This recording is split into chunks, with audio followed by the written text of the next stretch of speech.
Good evening dear student.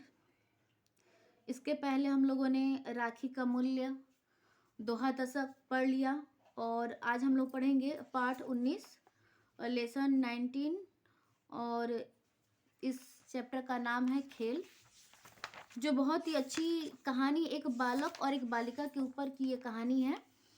तो आज हम इसको पढ़ते हैं। इस कहानी को लिखा है विख्यात लेखक जैनेन्द्र कुमार।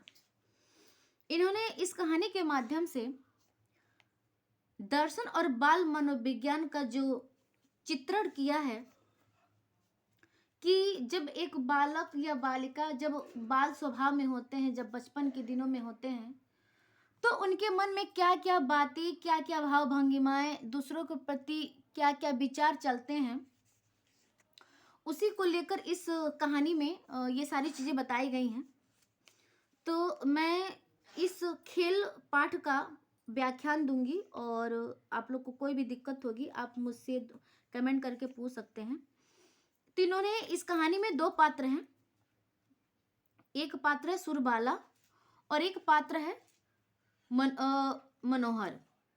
नायक मनोहर है और नायिका सुरबाला है, जो अपने व्यक्तित्व के कारण इस खेल पाठ को बांधे हुए हैं। चलिए आइए स्टार्ट करते हैं व्याख्यान। इसका व्याख्या करते हैं। दिया है कि संध्या का समय था। उस समय चारों तरफ शांति थी। मौन मुग्धा मतलब होता है एकदम शांत वातावरण था।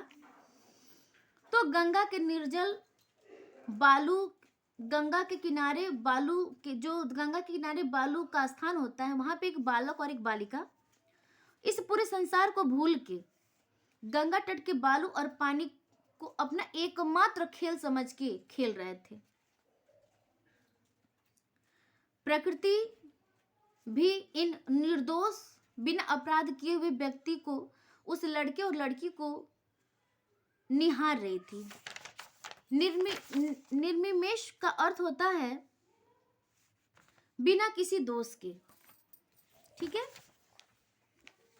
अब आगे है कि बालक कहीं से एक लकड़ी लाकर तट के जल को छप छप करके उछाल रहा था। पानी भी मानो चोट खाकर भी उस बालक से मित्रता कर रही थी, यानी कि प्रसन्न हो रही थी। और बालिका अपने एक पैर पर रेत जमाकर थोप थोप कर एक भाड़ बना रही थी। भाड़ मतलब होता है घर, मकान। जब बच्चे छोटे छोटे होते थे ना, तो दीपावली के त्योहार में अपने लिए घर बनाते थे और उसे दियों से सजाते थे। तो ये बालू को अपने अपने पैरों पे जमा जमा कर एक भाड़ बना रही थी। भाड़ बनाते बनाते बालिका बोली, देख ठीक नहीं बना तो मैं तुझे फोड़ दूंगी। वो उस भाड़ से ही बातें कर रही थी कि देख ठीक नहीं बना तो मैं तुझे फोड़ दूंगी। फिर बड़ी प्यार से उसको थपथपाकर उसे ठीक करने लगती। सोचती जाती कि इसके ऊपर मैं एक कुटी बनाऊंगा, वह मेरी कुटी होगी। और मनोहर की नहीं नहीं, वह कुटी में नहीं रहेगा, बाहर खड़ा खड़ा भाड़ में पत्ते झोंकेगा। और जब वह हार जाएगा तो जब मैं उससे, तब वह बहुत मुझसे मिन्नतें करेगा, तब मैं उसे अपने भाड़ के अंदर लूंगी। इधर मनोहर पानी से हिल मिलकर खूब खेल रहा था। उसे क्या पता कि सुरबाला अकारण ही उस पे दोष और उससे अनुग्रह किए जा रही थी। बालिका सोच रही थी, मनोहर अच्छा है पर वह बड़ा दबंगई है, हमेशा मुझे छेड़ता रहता है। अब के दंगा करेगा, अब मुझे परेशान करेगा तो मैं उसे अपनी कुटी में साझा नहीं करूंगी। अगर साझी होने को कहेगा तो मैं उसे शर्त रखूंगी। बालिका सुरबाला जो 7 वर्ष की थी और मनोहर कोई उससे 2 साल बड़ा था। बालिका के ध्यान में अचानक आया कि भाड़ की छत तो गर्म होगी, उस पर मनोहर रहेगा कैसे? मैं तो रह लूंगी पर बेचारा मनोहर कैसे रहेगा? फिर सोचा उसने कि उससे मैं कह दूंगी कि भाई छत बहुत तप रही है, तुम जलोगे, तुम मत आओ। पर अगर वह नहीं माना तो मेरे पास रहने को वह बड़ा हट करेगा, वह बड़ा हठी है, फिर भी मैं उसे नहीं आने दूंगी, बेचारा तपेगा। भला कुछ ठीक है, अगर ज्यादा कहेगा तो मैं उसे धक्का दे दूंगी और कहूंगी अरे जल जाएगा मूर्ख। यह सोचने पर उसे बड़ा मजा आया। फिर भी उसका मुख सूख गया। उसने सोचा कि अगर मैं मनोहर को धक्का दूंगी तो उसे तकलीफ होगा, उसे कष्ट होगा। बालिका ने 2-1 पक्के हाथ भाड़ पर लगाकर देखा, भाड़ बिल्कुल बन गया था। फिर माँ की भांति बड़ी सावधानी से उसने अपने पाँव धीरे धीरे भाड़ के नीचे से खींचना शुरू किया, धीरे धीरे, हौले हौले।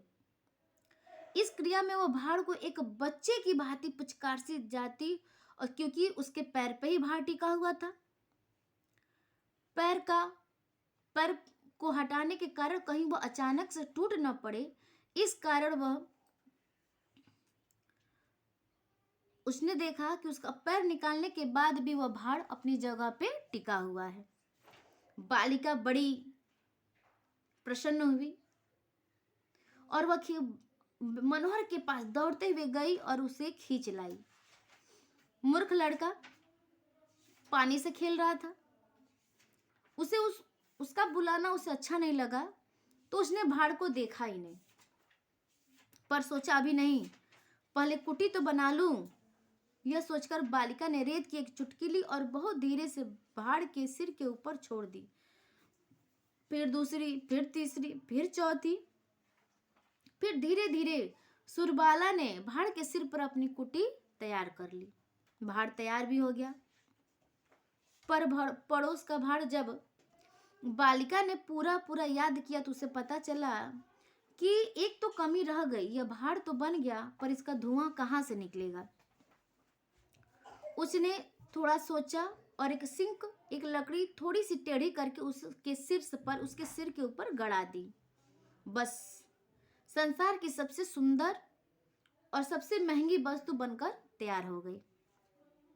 अब उस उजंड मनोहर को कौन दिखाए, पर अभी जरा तो देख लो। अब सुरबाला बार बार उस अपने भाड़ को देखती और प्रसन्न होने लगती।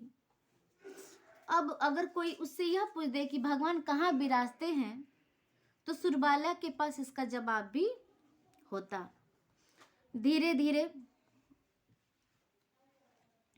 मनोहर पानी के खेल से ही भिड़ा हुआ था। अब मनोहर ने देखा कि बालिका की दृष्टि, उस सुरबाला की दृष्टि केवल उस अपने भाड़ पे अटकी हुई है। तो उसने जोर जोर से हंसा और एक लात में उस भाड़ का काम तमाम कर दिया और लगा जोर जोर से हंसने और बड़े ही निर्दयी भाव से चिल्लाया, सुर्रो रानी। सुर्रो रानी मुख गूंगी बन के खड़ी थी। अब उसके मुख पर दुख की रेखा घिर आई। मनोहर ने अपनी लात घूंसों से तोड़ फोड़ डाला। रानी दुख से भर गई। अब हमारे विद्वान, इस तरह उसका भाड़ टूट गया, वह नाराज हो गई। अब मनोहर उसे मनाने लगा, सुरो दूत पगली क्यों रूठती है। दोबारा कहता, अरे सूरी तू क्यों रूठती है। बालिका तो भी न होली। उसने प्यार से कहा, सूरी ओ सूरी, सूरी ओ सूरी। फिर भी वह मुंह फुलाकर खड़ी हो गई। सूरी ओ सूरिया, मैं मनोहर हूं, मनोहर, मुझे मारती नहीं। अब बालिका ने कहा, हम नहीं बोलते, जाओ। क्योंकि उसका भाड़ टूट गया था, इस वजह से वह दुखी थी। मनोहर ने बड़ा बल लगाकर कहा, सूरी, मनोहर तेरे पीछे खड़ा, वह बड़ा दुष्ट है, बोल मत। पर उसे रेत में फेंक दे, उसे मार क्यों नहीं देती। उसे एक थप्पड़ तो लगा मनोहर को। बाला ने दोबारा कहा, चुप रहो जी। दोबारा उसने कहा, चुप रहता हूं, पर मुझे देखोगी भी नहीं क्या। नहीं देखती। अच्छा मत देखो, मत ही देखो, मैं तुम्हारे कभी सामने आऊंगा ही नहीं, मैं इस लायक हूं ही नहीं। ऐसे करते करते उन दोनों की सारी बातें होती रही। वह एक दूसरे को मना रहे थे। मनोहर बोला, लो सूरी, मैं नहीं बोलता, मैं भी बैठ जाता हूँ, यही बैठा रहूंगा। जब तुम न कहोगी तब तक न उठूंगा, तब तक नहीं बोलूंगा। अब कुछ देर बाद सुरबाला बोली, हमारा भाड़ क्यों फोड़ा जी, हमारा भाड़ बना के दो। उसने कहा, लो अभी बना देता हूँ। हम वैसे ही बना लेंगे। हाँ वैसा ही बनाएंगे, उससे भी अच्छा बनाएंगे। उस पे कुटिया के ऊपर एक और कुटिया बनाएंगे और उसमें धुएं का रास्ता भी बनाएंगे। इस तरह उन दोनों ने मिलके भाड़ बना लिया। धीरे धीरे करके जब मनोहर ने भाड़ को बना लिया तो सुर्रो रानी ने भी एक लात से भाड़ को फोड़ के उसका सिर चकनाचूर कर दिया। अब सुरबाला हंस उठी और कहा लगा के हंसने लगी, तुमने मेरा भाड़ फोड़ा, मैंने तुम्हारा भाड़ फोड़ दिया। उन दोनों की यह निर्मल आवाजें, उनकी गुलाबी गुलाबी हंसी पूरे गंगा तट के बालू और नदियों में किलकारी मार रहे थे। और उन दोनों की प्रसन्नता को लंबे ऊंचे ऊंचे दिग्गज पेड़ भी निहार रहे थे। दार्शनिक पंडितों की भांति सब लोग उस की आवाजों को सुन रहे थे। और यहीं पे इस कहानी की समाप्ति हो जाती है। इस कहानी का भाव केवल यही था कि एक सुरबाला और मनोहर नाम के दो नायक और नायिका थे, जिन्होंने बचपन में ही अपना संसार या मकान बनाने का सपना देखा और टूट जाने पर दोनों ने एक दूसरे के भाड़ को तोड़ के अपना मन प्रसन्न किया। इसके साथ ही यह कहानी समाप्त हुई। अगर आप लोग को कोई भी डाउट होगा, अगर आप लोग को क्लियर समझ में नहीं आया होगा तो आप लोग एक बार बुक रीड भी कर सकते हैं, और जो कुछ नहीं समझ में आता है आप मुझे मैसेज कर सकते हैं, मैं आप लोग को समझा दूंगी।